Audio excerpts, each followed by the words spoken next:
U.S. military leaders to return power to the democratically elected government. U.S. officials confirmed on Monday they were in direct contact with the coup leaders who seized power on July 26th. Mohamed Bazoum, the president of the West African country, has been detained since then. Over the weekend, a deadline set by the regional bloc, ECOWAS, expired without any military action. Sally Patterson has more. US Secretary of State Antony Blinken says Washington will suspend aid to the country until the restoration of its democratically elected government.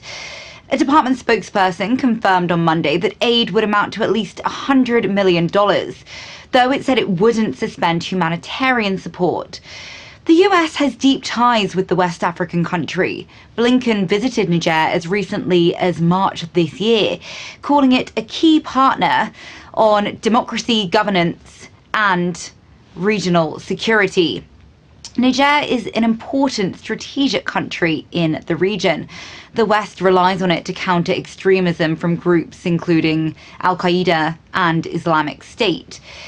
Now, the United States opened a drone base there in 2019, which cost $100 million to construct and around $30 million each year to maintain.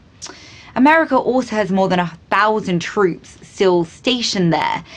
Last week, the US announced it would evacuate non-emergency personnel from the country. But its embassy, it said, will remain open for limited and emergency services. Now, this comes as many other countries are busy evacuating their own citizens out of Niger.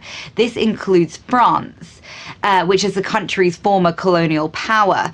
After the coup, we saw a big uptick in protests towards France. And the embassy actually came under attack itself. And so there was a real desire to make sure that its personnel were kept safe. Many of those protesters were using anti-colonial and anti-West rhetoric. Many were also seen wearing the colors of the Russian flag.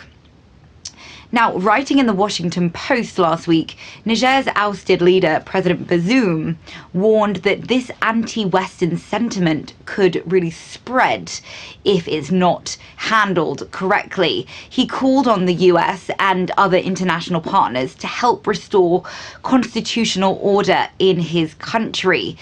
Meanwhile, the United Nations is warning that there are serious humanitarian consequences in the region if the situation isn't brought under control, with more than 4 million people in need of aid. Sally Patterson in New York, reporting for DD India. Well, as Ukraine continues to reiterate